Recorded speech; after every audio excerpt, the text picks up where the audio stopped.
चकवी चकवा की ये 5 बातें यदि ठीक से याद कर लें, कभी शत्रु के जाल में नहीं फंसोगे। जय श्री कृष्णा मित्रों, दर्पण ज्ञान गंगा यूट्यूब चैनल में आपका पुनः स्वागत है। मित्रों, आज की कहानी बहुत ही शिक्षाप्रद है, जो आपको अपने अनमोल जीवन में एक नई दिशा दिखाएगी और आपको शत्रु कभी परास्त नहीं कर पाएगा। बस आपसे निवेदन है कि हमारी वीडियो की समाप्ति होने तक आप हमारे इस चैनल पर बने रहें, और यदि आप हमारे इस चैनल पर नए मेहमान दर्शक बनकर के आए हैं, आपने अभी तक हमारा चैनल सब्सक्राइब नहीं किया है मित्रों, तो आपसे अनुरोध है और विनती है कि आप हमारे इस चैनल को भी सब्सक्राइब जरूर कर लेना और बेल आइकन घंटी को भी अवश्य दबा देना, क्योंकि आपका एक सब्सक्राइब करना हमारे लिए बहुत महत्व रखता है। आइए मित्रों, अब इस कहानी पर ध्यान देते हैं। दोस्तों, किसी समुद्र के किनारे एक चकवी और चकवा का जोड़ा रहता था। रात्रि का समय था, तो चकवी ने अपने चकवा से कहा, स्वामी, कोई ऐसी बात कहो जिससे ये रात कट जाए।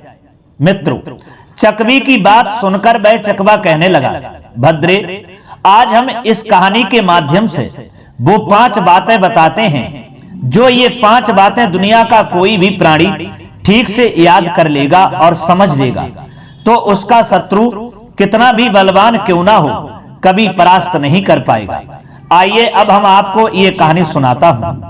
भद्रे, एक समय की बात है, किसी जंगल में बरगद का बहुत ही पुराना पेड़ था। ऐसा लगता था उसकी आयु कई 100 वर्ष की होगी। उस घने और लंबे चौड़े पेड़ पर अनेक रंग बिरंगे पक्षियों का समूह वास करता था। आने जाने वाले यात्री उस पुराने बटवृक्ष की छाया में आराम करते थे। गर्मी के दिनों में उसके नीचे लेटकर ठंडी ठंडी हवा का आनंद लेते थे। उस पेड़ पर एक कौवा भी रहता था। एक बार कौवा जब नगर की ओर जा रहा था, तो उसने एक शिकारी को जाल फैलाए हुए देखा। वह समझ गया कि ये शिकारी उस वृक्ष के जानवरों को ही जाल में फंसाने के लिए आया है। उसने तुरंत उस वृक्ष पर रहने वाले सब पक्षियों को आगाह किया और बता दिया कि भाइयों, होशियार हो जाओ, आज ये शिकारी अपना जाल बिछाकर हमें फंसाने आया है। इससे आज हमें बचना है। देखो, ये हमें फंसाने के लिए कैसे दाना फेंक रहा है। मित्रों, कौवे की बात सुनकर सारे पक्षी जो थे वो होशियार हो गए। उन्होंने शिकारी के जाल की ओर देखा तक नहीं, मगर इसी बीच कबूतरों का एक काफिला निकला, जो उधर से ही गुजर रहा था। उनकी नजरें जब अनाज के दानों पर पड़ी, जिन अनाजों के लिए उस शिकारी ने फैलाया था, तो वे उसे खाने के लोभ को ना रोक सके और धरती पर उतर आए। मित्रों, शिकारी की चाल सफल हो चुकी थी। सारे कबूतर जाल में फंस गए। शिकारी इतने सारे कबूतरों को जाल में फंसा देखकर वह बहुत प्रसन्न हुआ। किसी ने ठीक ही कहा है कि जिह्वा के स्वाद के कारण जल में रहने वाली मछलियों के समान लालची और अज्ञानी लोग मृत्यु को प्राप्त करते हैं। जैसे रावण ने पराई स्त्री का हरण करके अपने पाप को स्वीकार नहीं किया, और श्री राम ने सोने के हिरण को असली समझ लिया था। धर्मपुत्र युधिष्ठिर जुए की चाल में फंस गए।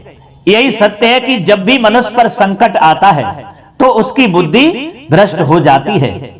मित्रों, इधर वे शिकारी उन पक्षियों को जाल में फंसे देखकर खुशी खुशी वृक्ष की ओर से निकल करके आया, ताकि उन्हें उठा करके और ले जा सके। पक्षियों के राजा ने अपने साथियों से तभी कहा, भाई, डरने से काम नहीं चलता है। जब जान जा ही रही है तो हिम्मत से काम क्यों ना लें।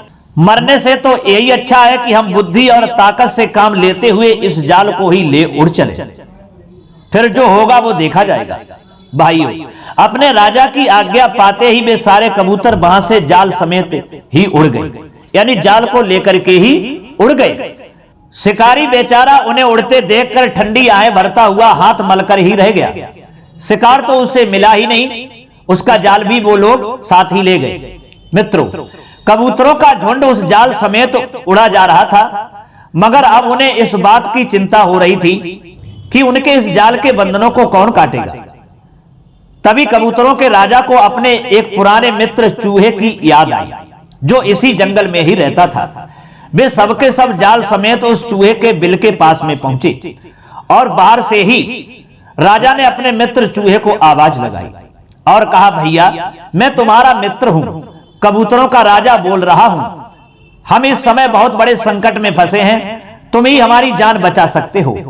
दोस्तों, चूहा अपने मित्र की आवाज को पहचान कर तुरंत बाहर निकल करके आया और उन सब कबूतरों को जाल में फंसे देख करके पूछने लगा, अरे भैया ये सब क्या है, ये कैसे हुआ, तुम लोग जाल में कैसे फंस गए? तभी कबूतरों का राजा कहने लगा, मित्र, कभी कभी भूख प्राणी का इतना बुरा हाल कर देती है कि वह मौत को भी भूल जाता है। यही हमारे साथ हुआ है। अब तो पहले तुम हमारे ये बंधन काटो, पहले मेरी प्रजा को मुक्त करवाओ, इसके पश्चात मुझे मुक्त करवाना। मित्रों, चूहा कबूतरों के राजा से फिर बोला, अरे मित्र, तुम राजा हो, पहले तुम्हें ही आजाद होना चाहिए, प्रजा को बाद में मुक्त करवाओ। तभी वह कबूतरों का राजा कहने लगा, नहीं भैया, मैं राजा हूं, राजा का यही कर्तव्य है कि अपनी प्रजा की रक्षा करे और उन्हें शत्रु के हर आक्रमण से बचाए रखे। जो राजा सेवकों का सम्मान करता है, धन का अभाव होने पर भी वे उसका साथ देते हैं। विश्वास से ही तो मन को जीता जा सकता है। शेर जंगल का राजा है, मगर उसके पास कोई जानवर नहीं जाता। क्यों नहीं जाता? क्योंकि वह अभिमानी होता है और घमंडी होता है और अपने को बहुत शक्तिशाली समझता है। हाँ, मुझे तुम्हारा भी पूरा पूरा ख्याल है। यदि ये जाल काटते हुए तुम्हारा एक भी दांत टूट गया तो मुझे सबसे अधिक दुख होगा। कहा भी गया है कि सदाचारी सेवकों के दुखी रहते हुए जो राजा सुख भोगता है वह जीवन भर दुख भोगता है और मरने के पश्चात सीधा नरक में ही जाता है। चूहा बोला, भैया मैं कोई राजधर्म नहीं जानता, मैं तो केवल तुम्हारे इस बंधन को काट सकता हूँ। दोस्तों, ये कहते हुए चूहे ने उस जाल को काटना शुरू कर दिया। वह एक एक रस्सी को काटने लगा। थोड़े ही समय में सब रस्सियां कट गईं। चूहे की कृपा से वे सबके सब बंधन मुक्त हो गए। कबूतरों के राजा ने चूहे का बहुत बहुत धन्यवाद करते हुए कहा कि हे मित्र, तुमने हमारा जीवन बचा लिया, किस मुंह से मैं तुम्हारा धन्यवाद करूं। नेकी केवल धन्यवाद के लिए नहीं की जाती। किसी ने कमाल की बात कही है कि नेकी कर और कुएं में डाल। हर प्राणी को अपने लिए अच्छे मित्र बनाकर रखने चाहिए। दुख के समय केवल मित्र ही काम आते हैं। इसलिए भले ही तुम कितने बड़े बुद्धिमान हो, मगर जब तक तुम्हारे पास अच्छा मित्र नहीं है, तुम्हारा जीवन बेकार है। तो दोस्तों, इसलिए मित्र जीवन में होना अति अनिवार्य है। लेकिन मित्र होना चाहिए, अच्छा मित्र होना चाहिए, स्वार्थी मित्र नहीं होना चाहिए। क्योंकि मित्र तो उसे कहते हैं जो मित्र के छोटे से छोटे दुख में बड़े दुख को समझ करके और शामिल हो जाता है और सहायता करने के लिए भाग खड़ा होता है। क्योंकि तुलसीदास जी ने अपनी रामायण में चौपाई में लिखा है कि अपना दुख रजगिर कर जाना, मित्र का दुख गिर मेरु समाना। यानी अपना दुख चाहे कितना भी बड़ा क्यों ना हो, लेकिन उसको छोटा समझना चाहिए, और मित्र का दुख चाहे कितना भी छोटा क्यों ना हो, लेकिन उसको बड़ा समझे, पहाड़ के समान समझे, वही सच्चा मित्र होता है।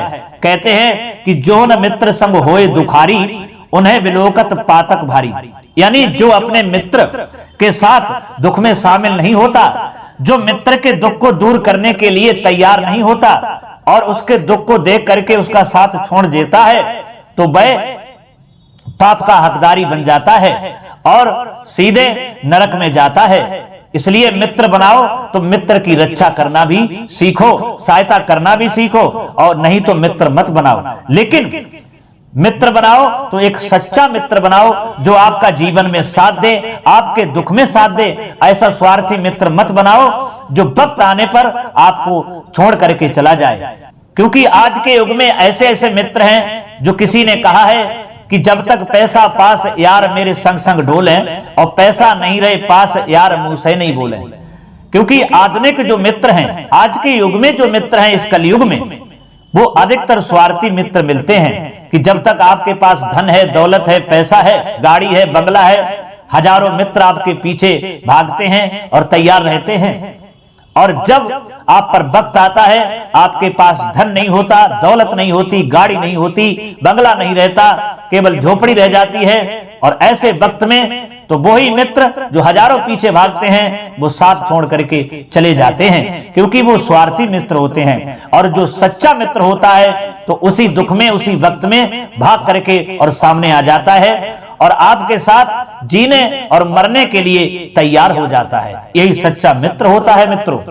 तो दोस्तों, उस चकवा ने चकवी से कहा कि हर प्राणी के लिए, चाहे वो किसी योनि का प्राणी हो, चाहे वो पशु योनि का हो या पक्षी योनि का हो या मनुष्य योनि का हो, उसे एक सच्चा मित्र बनाना चाहिए और उसे सच्चे मित्र को ही ढूंढना चाहिए। स्वार्थी मित्र से हमेशा दूर रहना चाहिए। तो दोस्तों, इस कहानी से हमें यही शिक्षा मिलती है कि जवान के स्वाद के कारण जल में रहने वाली मछली के समान अज्ञानी लालची लोग अपने प्राण गंवा बैठते हैं। संकट काल में साहसी एवं विवेकवान लोग घबराते नहीं, बल्कि संकट से मुक्त होने का प्रयत्न करते हैं। तो दोस्तों, कैसी लगी हमारी ये कहानी? अगर ये कहानी आपको अच्छी लगी है, पसंद आई है, तो हमारी वीडियो को लाइक जरूर कर देना, कमेंट बॉक्स में अवश्य बताना। और हमें उम्मीद है ये चकवा की 5 बातें आपको जरूर अच्छी लगी होंगी।